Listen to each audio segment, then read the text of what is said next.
Hello students, कैसे हैं आप सब। आई होप आप सब बहुत अच्छे होंगे। आज हम डिस्कस करने वाले हैं रिप्रोडक्शन इन फंजाई, जो कि बहुत ज़्यादा इम्पोर्टेंट क्वेश्चन है। सो आज हम डिटेल में डिस्कस करेंगे कि रिप्रोडक्शन फंजाई में किस टाइप से होता है।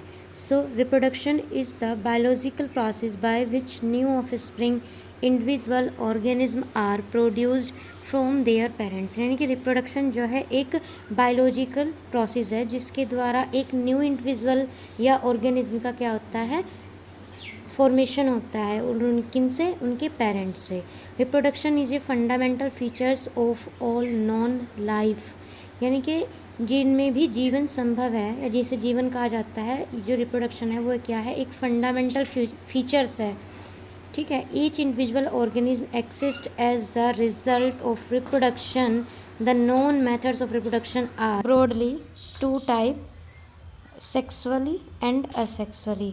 यदि हम इंडिविजुअल ऑर्गेनिज्म की बात करते हैं तो ये जो इसका रिजल्ट है वो टू फॉर्म में हो सकता है, जिसमें हम उस मेथड्स को जानते हैं जैसे कि आपका सेक्सुअली और असेक्सुअली। यदि हम फंगस में रिप्रोडक्शन की बात करते हैं तो fungus also have 3 types of reproduction. Fungus में 3 टाइप का रिप्रोडक्शन पाया जाता है, vegetative reproduction, asexual and sexual, यानी कि ये 3 टाइप से रिप्रोड्यूस हो सकता है। सो हम इसमें डिटेल में डिस्कस करेंगे वेजिटेटिव रिप्रोडक्शन कैसे होगा, सेक्सुअल रिप्रोडक्शन कैसे होगा एंड देन सेक्सुअल रिप्रोडक्शन कैसे होगा। सो फर्स्ट स्टार्ट करेंगे हम vegetative reproduction.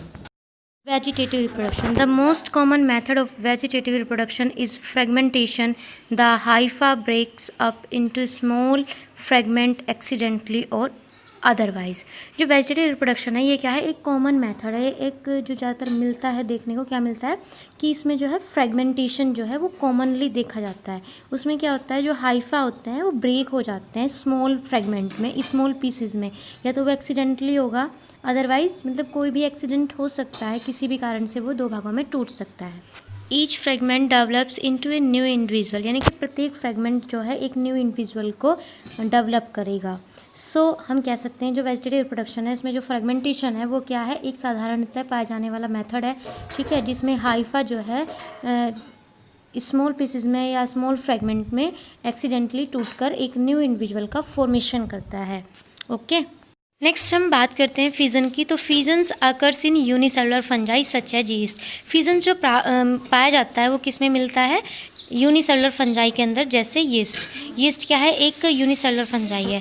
Mature cells divide mitotically into 2 and the 2 daughter cells separates and give rise to 2 individuals. जो मैच्योर सेल्स है वो डिवाइड होगी माइटोटिकली 2 डॉटर सेल्स में, और वो डॉटर सेल्स क्या होंगी, सेपरेट हो जाएंगी और 2 इंडिविजुअल का फॉर्मेशन करेंगी। एंड देन बात करते हैं बर्ड फिजन्स की।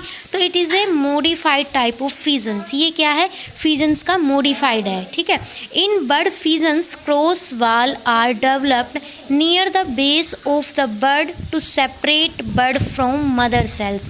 यानी कि जो बर्ड के आधार के समीप एक क्रॉस वाल जो है डेवलप होती है और जो बाद में मदर सेल से क्या जाती है, सेपरेट हो जाती है। Here only the bird undergo fission not the mother cell. यहाँ पे जो फिजन्स होगा वो बर्ड्स का होगा, मदर सेल्स का नहीं होगा। एंड देन बात करते हैं बर्डिंग की। तो bird like growth emerges out from the mature cells, यानी कि मैच्योर सेल से एक बर्ड लाइक आउट ग्रोथ होती है। Budding is commonly occurs in unicellular form such as yeast. Budding जो सामान्यतः पाई जाती है वो यूनिसेलुलर जैसे ईस्ट में पाई जाती है। बर्डिंग ऑफ ईस्ट में बी ऑफ डिफरेंट टाइप, और बर्डिंग जो है ईस्ट में कई प्रकार से हो सकती है। हम डायग्राम में देख सकते हैं जो यीस्ट सेल है, यीस्ट में क्या है, बर्ड का फॉर्मेशन हो रहा है, फिर वो मदर सेल से सेपरेट हो रही है। एंड देन इस फिजन्स का हम EFGH स्टेज देख सकते हैं कि इसमें जो यीस्ट सेल है उसमें किस टाइप से फिजन हो रहा है, कैसे वो जो है संकुचित हो रही है, ठीक है, फिर सेपरेट हो रही है। एंड देन फ्रेगमेंटेशन को भी आप इजीली समझ सकते हैं कि कैसे स्मॉल फ्रेगमेंट टूट रहे हैं। देन बात करते हैं असेक्सुअल रिप्रोडक्शन की। The asexual reproduction takes place by means of spores. Asexual reproduction जो होता है वो किसके द्वारा होता है, स्पोर्स के द्वारा होता है। ईच स्पोर्स में develop into a new individual, और प्रत्येक स्पोर्स एक न्यू इंडिविजुअल्स का क्या करता है, निर्माण करता है। सो इसमें जो स्पोर्स बनते हैं वो एक्सोजीनस बनते हैं, एंडोजीनस बनते हैं। सो हम पहले बात करते हैं एक्सोजीनस स्पोर्स की। The spores producing extremely or exogenously are either called the exogenous spores or conidia. यानी कि जो स्पोर्स जो होंगे वो आउटर मतलब कोई भी वो किसी भी सेल्स के अंदर बंद नहीं होंगे, किसी भी लेयर के अंदर वो बंद नहीं होंगे, वो क्या होंगे हाइफा पे डायरेक्टली एपेक्स पर उनका फॉर्मेशन होगा, तो उन्हें हम क्या बोलेंगे कोनिडिया बोलेंगे या एक्सोस्पोर्स बोलेंगे। ठीक है, they are produce extremely on the branched और अनब्रांच्ड कोनिडियोफोर्स। वे ब्रांच्ड और अनब्रांच्ड कोनिडियोफोर्स पर बाहर क्या हो सकते हैं डेवलप हो सकते हैं। द कोनिडियोफोर्स में बी सेप्टेट और एसेप्टेट। कोनिडियोफोर्स सेप्टेट भी हो सकते हैं और एसेप्टेट भी हो सकते हैं। The conidia borne upon the terminal apex of the conidiophores or the ends of the branches of the conidiophores। जो conidiophores है वो क्या होंगे, जो कोनिडिया बोर्न होंगे वो टर्मिनल एपेक्स पर यानी कि जो टर्मिनल होगा उस पर होंगे, ब्रांच के एंड्स पर। ठीक है, और यदि हम बात करते हैं एंडोजीनस स्पोर्स की, तो जो एंडोजीनस स्पोर्स होंगे वो प्रोड्यूस्ड होंगे within a special spore producing cell the sporangium, यानी कि वे एक विशेष स्पोरेंजियम सेल्स के अंदर जो है डेवलप होंगे। द स्पोरेंजिया में बी टर्मिनल और इंटरकैलरी इन देयर पोजीशन। उसकी जो पोजीशन होगी वो टर्मिनल भी हो सकती है और इंटरकैलरी भी उसकी पोजीशन हो सकती है। ठीक है, the sporophores which bears the sporangia on their apex are called the sporangiophore.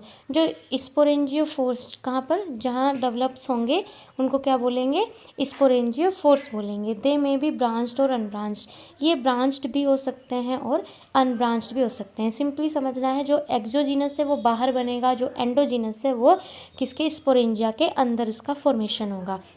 And then हम देखते हैं the spores produce inside the sporangia are called the endospores. जो स्पोर्स स्पोरेंजिया के अंदर डेवलप होंगे उसको हम एंडोस्पोर्स या एंडोजीनस स्पोर्स कहेंगे। Produced inside the sporangia are called the endospore. Endogenous spore same as है।